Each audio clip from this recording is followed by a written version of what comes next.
ఎంక్వైరీలంటే మాజీ సీఎం కేసీఆర్ ఎందుకు వెనకడుగు వేస్తున్నారు? ఉన్నది ఉన్నట్లు చెబితే ఏమవుతుంది? పాలకు పాలు నీళ్లకు నీళ్లు తేల్చేయాలన్న ఉద్దేశం మాజీ సీఎంకు లేదా? విద్యుత్ కొనుగోళ్లపై విచారణ జరపాల్సిందే అని అసెంబ్లీలో నాటి విద్యుత్ శాఖ మంత్రి డిమాండ్ చేసింది నిజం కాదా? సీన్ కట్ చేస్తే కాళేశ్వరం కుంగుబాటులోనూ ఇరుక్కోక తప్పదనుకుంటున్నారా?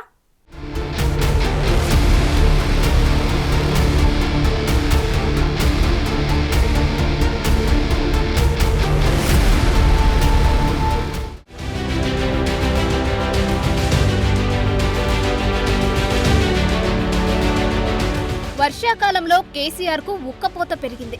ఎందుకంటే ఓవైపు కాళేశ్వరం, ఇంకోవైపు పవర్ కమిషన్ ఎంక్వైరీలతో చుక్కలు కనిపిస్తున్నాయి.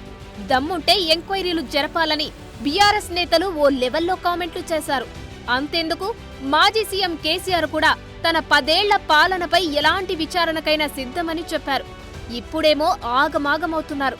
విద్యుత్ కొనుగోళ్లు, భద్రాద్రి, యాదాద్రి పవర్ ప్లాంట్ల నిర్మాణాల్లో అవకతవకలను తేల్చేందుకు ఏర్పాటైన జస్టిస్ నరసింహారెడ్డి కమిషన్ ఇప్పటికే 2 సార్లు కేసీఆర్ కు నోటీసులు జారీ చేసింది. నిజానికి బీఆర్ఎస్ డిమాండ్ మేరకే విద్యుత్ కొనుగోళ్లపై రేవంత్ సర్కార్ జస్టిస్ నరసింహారెడ్డి కమిషన్ ఏర్పాటు చేసింది. గత డిసెంబర్లో నిర్వహించిన అసెంబ్లీ సమావేశాల్లో విద్యుత్ శాఖ మాజీ మంత్రి జగదీష్ రెడ్డి స్వయంగా ఈ డిమాండ్ చేశారు. దోషులెవరో దొరికిపోతారన్నారు. ఆయనేమన్నారో ఓసారి చూడండి. సిట్టింగ్ జడ్జితో విచారణ చేయిస్తారా, కమిషన్ వేసి విచారణ చేయిస్తారా, వెంటనే విచారణకు ఆదేశించాలని చెప్పి నేను సభను కోరుతా ఉన్నా అధ్యక్ష. తమరి ద్వారా వెంటనే వారు చేసిన ప్రతి ఆరోపణ పైన సిట్టింగ్ జడ్జితోన కమిషన్తోన ప్రభుత్వం యొక్క విజ్ఞతకు వదిలేస్తా ఉన్నా. ప్రతి దానిపైన కూడా వెంటనే విచారణ ప్రారంభించాలి.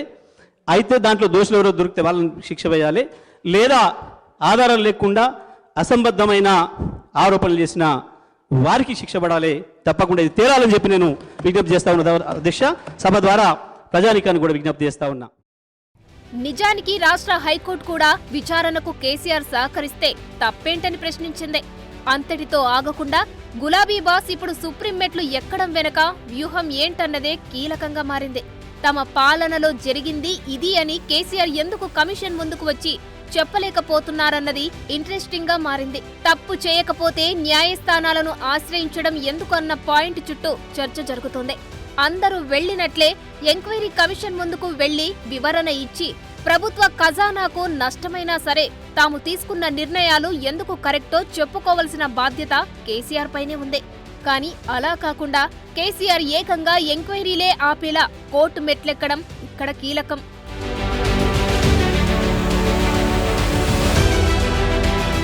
మొదటిసారి నోటీసులు జారీ చేసినప్పుడు కమిషన్ విచారణను తప్పుబడుతూ కేసీఆర్ రాసిన లేఖతో ఆయనలో ఎంత టెన్షన్ ఉందన్న విషయం బయటపడిందంటున్నారు ఎక్స్పర్ట్స్.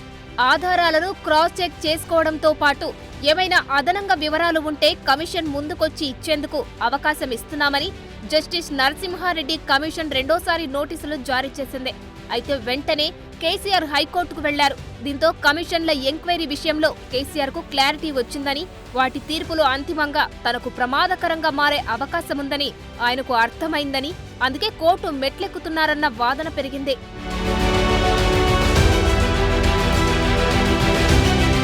మరోవైపు కాళేశ్వరం కమిషన్ కూడా కేసీఆర్ కు నోటీసులు ఇచ్చే అవకాశం ఉండడంతో పరిస్థితులు మరింత కఠినంగా ఉంటాయని అనుకుంటున్నారట. ఇప్పటి వరకు ఏ రాష్ట్రాల్లో ఇలా జ్యుడిషియల్ కమిషన్లు వేశారు, వాటి తీర్పులు ఎలా ఉన్నాయి, ఆ తర్వాత జరిగిన రాజకీయ పరిణామాలు ఏంటన్న వివరాలను కేసీఆర్ తెప్పించుకుని పూర్తి స్థాయిలో స్టడీ చేసినట్లుగా తెలిసిందే. అందులో భాగంగానే ఈ ఎంక్వైరీలను ఆదిలోనే ఆపేస్తే బెటర్ అన్న నిర్ణయానికి వచ్చే కోర్టులో పిటిషన్లు వేసినట్లు గులాబీ పార్టీలో చర్చ జరుగుతోంది. కాళేశ్వరంపై విచారణ చేస్తున్న జస్టిస్ పీసీ ఘోష్ సుప్రీంకోర్టు మాజీ న్యాయమూర్తిగా పనిచేశారు. ఆయన ల్యాండ్ మార్కు కేసుల్లో జడ్జిమెంట్లు కూడా ఇచ్చారు. ఇక కరెంటు వ్యవహారాలపై విచారణ జరుపుతున్న జస్టిస్ నరసింహారెడ్డి హైకోర్టు మాజీ ప్రధాన న్యాయమూర్తి. ఆయన కూడా ముఖ్యమైన కేసుల్లో తీర్పులు వెలువరించారు. వాళ్లకున్న అనుభవంతో ఈ 2 అంశాలపై లోతుగా ఎంక్వైరీ చేస్తున్నారు. కాళేశ్వరంపై టెక్నికల్ కమిటీ వేసి మరి ఆయా అంశాలను కూడా జస్టిస్ పిసి ఘోష్ తెలుసుకున్నారు. రిటైర్డ్ ఇంజనీర్లు, ఈఎన్సీలను పిలిపించుకుని సమాచారం తీసుకున్నారు. వారి నుంచి ఎవిడెన్స్ గా అఫిడవిట్లు సైతం తీసుకున్నారు. త్వరలోనే కేసీఆర్ నాటి ఇరిగేషన్ మినిస్టర్ కు కూడా నోటీసులు ఇస్తారని తెలుస్తోంది. కాళేశ్వరంపై ఏర్పాటైన జస్టిస్ పిసి ఘోష్ కమిషన్ గడువు ముగియడంతో పొడిగించింది రాష్ట్ర ప్రభుత్వం. ప్రస్తుతం పిసి ఘోష్ కమిషన్ ఆర్థిక, విధానపరమైన నిర్ణయాలపై అధికారుల నుంచి వివరాలు రాబడుతోంది. ఇందులో భాగంగా మాజీ సీఎస్, ఫైనాన్స్, ఇరిగేషన్ శాఖల మాజీ కార్యదర్శులను విచారణకు పిలిచారు. మాజీ సీఎస్ సోమేష్ కుమార్, ఇరిగేషన్ సెక్రటరీలుగా పనిచేసిన ఎస్కే జోషి, రజత్ కుమార్, స్మితా సబర్వాల్ కు నోటీసులు ఇచ్చింది.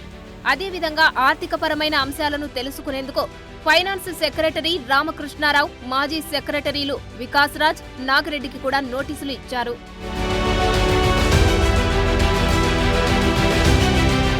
టెండర్లు పిలిచిన విధానం, ఎన్ని టెండర్లు వచ్చాయి, ఎన్ని కంపెనీలు బిడ్లు దాఖలు చేశాయి, ఏ ప్రాతిపదికన టెండర్లు ఇచ్చారు, కాంట్రాక్టులు ఇచ్చాక మళ్లీ సబ్ కాంట్రాక్టర్లకు నిర్మాణ బాధ్యతలను అప్పగించాల్సిన అవసరమేంటి తదితర అంశాలను తెలుసుకోవాలని కమిషన్ భావిస్తోంది.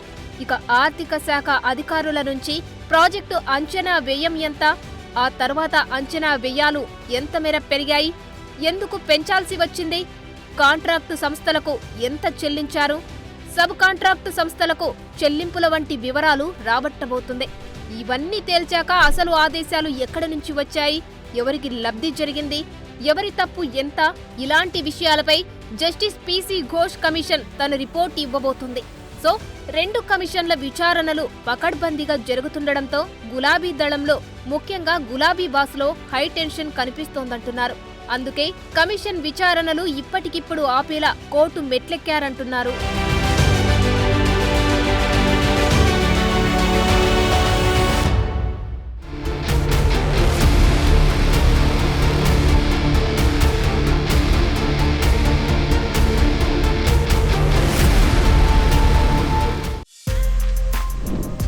For more videos like this, subscribe Big TV channel.